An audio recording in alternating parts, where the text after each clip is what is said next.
빛을 잃고 한숨 가득한 삶은 주 친히 부르시네. 나의 약함 모두 아시는 주께 내 신을 벗습니다.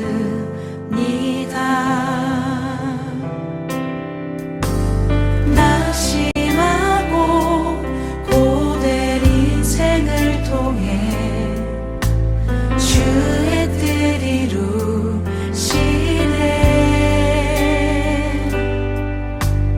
갈 길 잃은 삶의 장소만 되어 주가 역사하시네.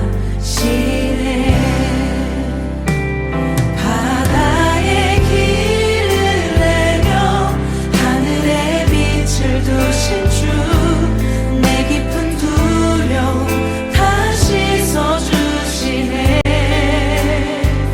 주 품에 가득 안겨 언약의 길을 걸으리. 한없는 그 사랑 나 찬양하리라. 감사합니다. 2024년 5월 8일 사랑하는 주님의 자녀들에게 주시는 말씀은 영원한 영광에 불러들이신 하나님이십니다. 성경 말씀은 베드로전서 5장 10절에서 11절 말씀입니다. 모든 은혜의 하나님 곧 그리스도 안에서 너희를 부르사 자기의 영원한 영광에 들어가게 하시니가 잠깐 고난을 당한 너희를 친히 온전하게 하시며 굳건하게 하시며 강하게 하시며 털을 견고하게 하시리라. 권능이 세세 무궁하도록 그에게 있을지어다. 아멘.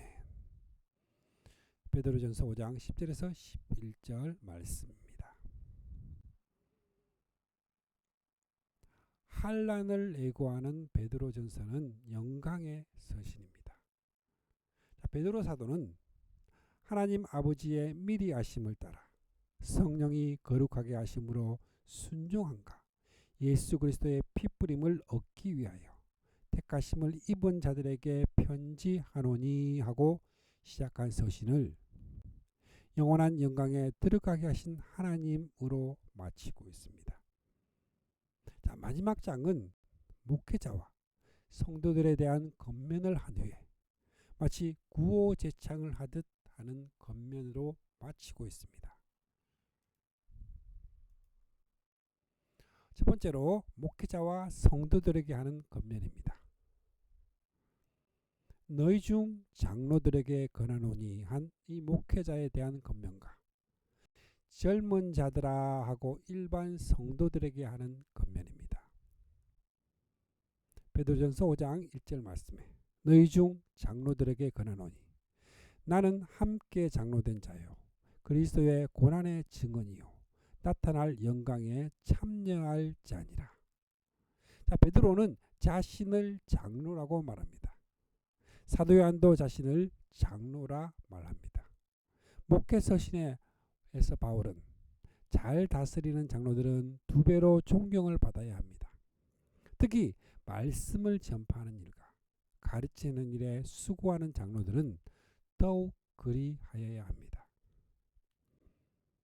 그리스도의 고난의 증인이요 합니다.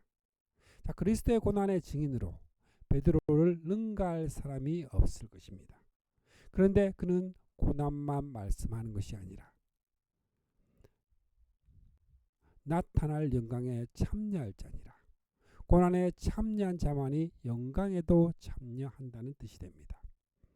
마태복음 24장 30절, 마가복음 13장 26절에서 27절. 그들이 인자가 구름을 타고 능력과 큰 영광으로 오는 것을 보리라. 골로새서 3장 4절. 우리의 생명이신 그리스도께서 나타나실 그때에 너희도 그와 함께 영광 중에 나타나리라. 너희 중에 있는 하나님의 양무리를 치대합니다. 이는 주님께서 베드로에게 내 어린 양을 먹이라, 내 어린 양을 치라 하신 분이기도 합니다. 슬기롭고 충성스러운 종은 과연 어떤 사람이겠느냐? 주인이 맡긴 집을 잘 관리하고 주인의 자녀들에게 때에 맞추어 양식을 나누어 주는 사람이 아니겠느냐? 성도들을 주님의 양, 하나님의 집 사람들, 즉 가족이라 말씀하면서 이들을 책임을 맡길 충성된 종을 찾으십니다. 그러므로 사도는 목회자가 주의해야 할 세 가지를 말씀합니다. 해서는 안 될 부정적인 면과 해야 할 긍정적인 면을 비교해서 말씀합니다. 억지로 하지 말고 하나님의 뜻을 따라 자원함으로 하며, 억지로 하지 말고와 자원함으로 비교하고 있습니다. 사도는 자원함으로라는 뜻을 오해할까봐 하나님의 뜻을 따라라는 이 단서를 붙이고 있습니다. 자원하는 것은 하나님의 소명에 대한 자원입니다. 더러운 이득을 위하여 하지 말고 기꺼이 하며, 더러운 이득과 기꺼이 하며라는 말을 비교하고 있습니다. 베드로 사도는 왜 더러운 이득이라 말씀할까요? 하나님의 아들의 대속으로 말미암아 값 없이 거저 주는 복음을 팔아먹듯 하고 있는 자들이 있기 때문입니다. 이 점을 미가 선지자는 이 도성의 지도자들은 뇌물에 따라 판결하고 성직자들은 사례비를 위하여 설교하고 이 나라의 애언자들은 돈을 벌기 위하여 애언하고 가르칩니다. 신랄하게 책망을 합니다. 신약시대에도 그들의 입을 막을 것이라 이런 자들이 더러운 이득을 취하려고 마땅하지 아니한 것을 가르쳐 가정들을 온통 무너뜨리는도다. 밭을 가는 소의 입에 망을 씌워서는 안 되지만 그렇다고 싹군이 되어서는 더욱 안 된다 책망을 합니다. 맡은 자들에게 주장하는 자세를 하지 말고 양무리의 본이 되라. 주장과 본이 비대조되어 있습니다. 자, 주장한다는 말은 교권으로 다스리는 것을 가리킵니다. 이 점을 에레미야 선지자는 주께서 말씀하셨습니다. 지금 이 나라에서 일어나고 있는 일은 생각할 수 없이 놀랍고 무서운 일입니다. 이 민족을 향하여 하나님의 뜻을 전달한다는 애언자들이 기만과 거짓으로만 말을 하고 있습니다. 이 백성의 예배를 맡은 성직자들은 자기들의 안정과 이득만을 원해서 설교하고 있습니다. 또 내 백성은 그런 애언자와 성직자만을 좋아하고 성공적인 성직자와 애언자로 생각하고 있습니다. 그러나 거기에도 종말이 있습니다. 그때가 오면 너희가 어떻게 하겠느냐 합니다. 주관하는 일은 세상 통치자들이 하는 일이지만 하나님의 교회는 목회자가 앞에서 본을 보이며 따라가는 솔선수범입니다. 그리하면 목자장이 나타나실 때에 시들지 아니하는 영광의 간을 얻으리라. 젊은 자들아, 이는 장로 즉 늙은 자와 대조적으로 한 말로 청년들만을 가리키는 것은 아닙니다. 이와 같이 장로들에게 순종하고 자원하는 마음, 즐거운 마음으로 양무리의 본이 되는 목회자에 대한 성도들의 응답, 그 응답은 순종입니다. 다 서로 겸손으로 허리를 동이라. 하나님이 교만한 자를 대적하시되 겸손한 자들에게는 은혜를 주시느니라. 겸손이 무엇과 대비되어 있는지 보십시오. 교만입니다. 신앙생활에 있어서 교만은 불치의 암입니다. 베드로 사도는 겸손으로 허리를 동이라. 1장 13절에서도 너희 마음에 허리를 동이고 라는 표현을 했습니다. 자, 이렇게 말씀하는 베드로의 마음은 뭉클했을 것입니다. 왜냐하면 그리스도께서는 하늘로 가셔서 오른쪽에 계시니 천사들과 권세들과 능력들이 그에게 복종하고 있습니다 하는 그분께서 잡히시던 날 밤에 겉옷을 벗고 수건을 가져다가 허리를 두르시고 자신의 발을 씻어주시던 일, 그 일을 생각했기 때문입니다. 이것이 목회자와 성도들에게 하는 권면입니다. 두 번째로 온건하게, 굳게, 강하게, 견고하게 하시리라. 베드로전서 5장 7절 말씀에 너희 염려를 다 주께 맡기라. 이는 그가 너희를 돌보심이라. 6절 말씀에 그러므로 하나님의 능하신 손 아래서 겸손하라. 때가 되면 너희를 높이시리라. 하나님의 능하신 손 안에 있다는 표현을 음미해 보시기 바랍니다. 전에는 압제자의 손 아래 있었습니다. 이제 하나님의 능하신 손 안에 있다. 이는 행복의 극치입니다. 겸손하라. 어떻게 하는 것이 겸손일까요? 사람 앞에서 겸손해야 합니다. 장로는 성도들 앞에서 본이 되는 것이 겸손이고, 젊은 자들은 장로들에게 순종하는 것이 겸손입니다. 가르침을 받는 자는 가르치는 자 앞에서 겸손해야만 은혜를 받을 수 있습니다. 그런데 이 겸손을 불시험 하나님의 능하신 손 안에라는 말씀으로 보면 하나님 앞에서 겸손하라는 뜻이 됩니다. 불같은 시험 속에서도 말로 하나님께 죄를 짓지 않았습니다. 주님께서 구원하여 주시기를 참고 기다리는 것이 좋습니다. 이것이 겸손입니다. 왜냐하면 때가 되면 너희를 높이시리라, 이 말씀을 믿기 때문입니다. 7절 말씀에 너희 염려를 다 주께 맡기라 하는 것입니다. 이 말씀을 명심하시기 바랍니다. 베드로 사도는 4장 마지막 절에서 그 영혼을 미쁘신 창조주께 의탁할지어다 맡기라 말씀합니다. 염려를 맡길 수 없는 사람이 영혼을 맡길 수 있을까요? 크고 작은 염려는 끊임이 없이 일어납니다. 그때마다 염려에 매달리다 보면 기쁨도 감사도 잃어버리고 짜증만 나게 될 것입니다. 다 주께 맡기라, 던져버려라 하십니다. 이는 그가 너희를 돌보심이라 합니다. 하나님의 권고하심을 믿기 때문입니다. 이것이 하나님의 능하신 손 아래서의 겸손입니다. 성경은 하나님께서 우리를 돌보시고 기억하셨음을 강조합니다. 요셉은 임종머리에서 하나님께서는 너희를 잘 보살펴 주실 것입니다. 그래서 아브라함의 할아버지와 이삭 할아버지 또 아버지 야곱에게 약속하신 땅으로 이끌어 내실 것입니다. 출애굽기에서는 하나님께서 이스라엘 사람들의 신음소리를 들으시고 아브라함과 이삭과 야곱과 맺은 언약을 기억하시고 이스라엘 자손을 돌보셨고 하나님이 그들을 기억하셨습니다. 하나님은 아브라함과 다윗에게 세워주신 이 메시아 언약을 기억하시고 독생자를 보내주셨습니다.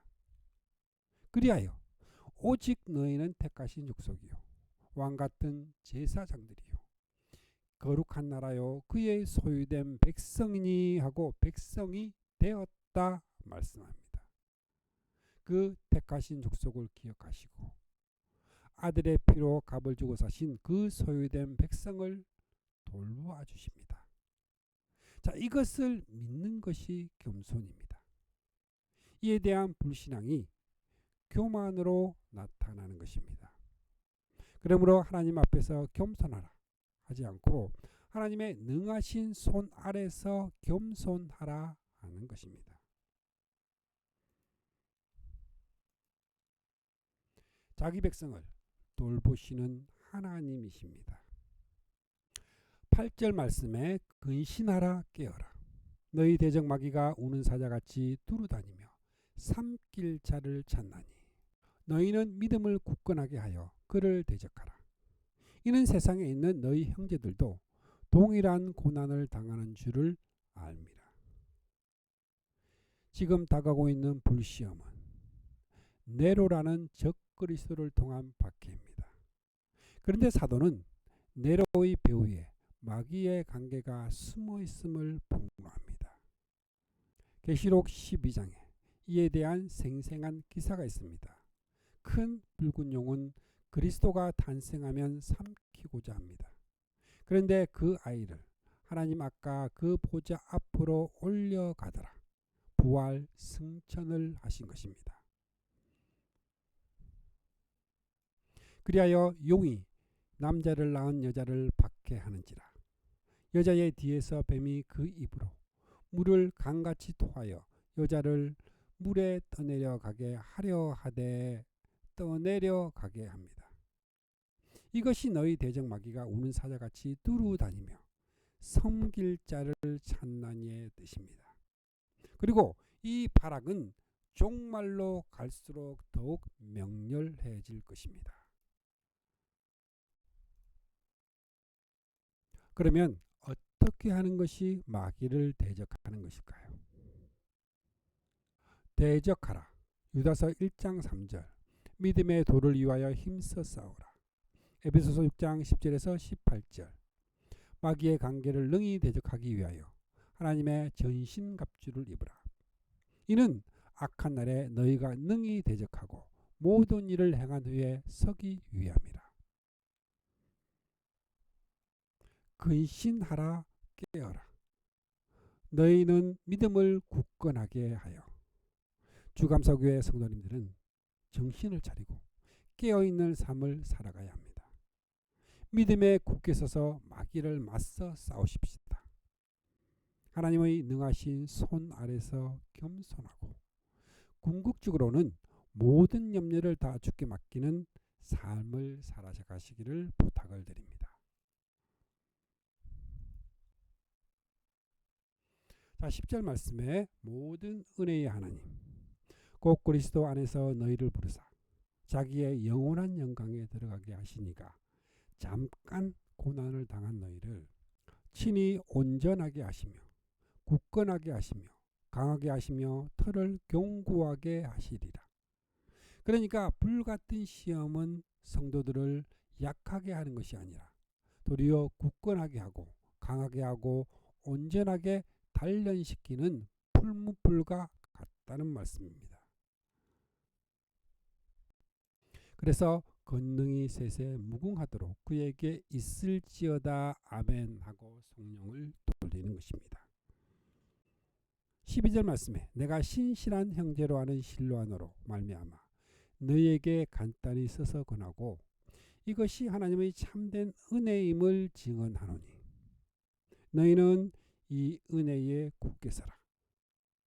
베드로 전설을 대표한 사람은 실로아노 즉 실라입니다. 실라는 바울과 2차 선교 여행 때 동행하였으며 베드로와 동역하고 있음을 봅니다. 택하심을 함께 받은 바벨론에 있는 교회가 너희에게 문안하고 내 아들 마가도 그러하느니라. 바벨론의 교회는 여러 상황으로 볼 때 로마로 보는 것이 가장 타당합니다. 너희는 사랑의 입맞춤으로 서로 문안하라. 그리스도 안에 있는 너희 모든 이에게 평강이 있을지어다.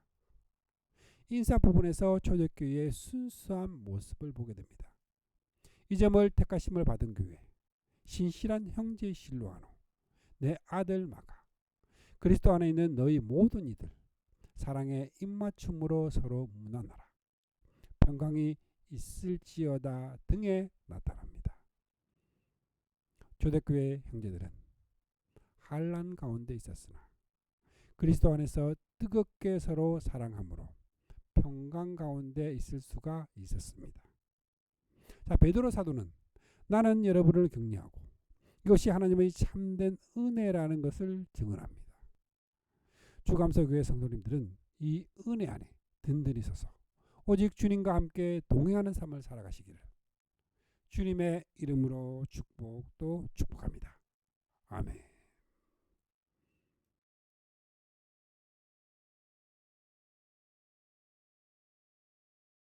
말씀을 통해 주님의 사랑을 느끼며 주님의 은혜의 축복을 받는 기도의 시간입니다.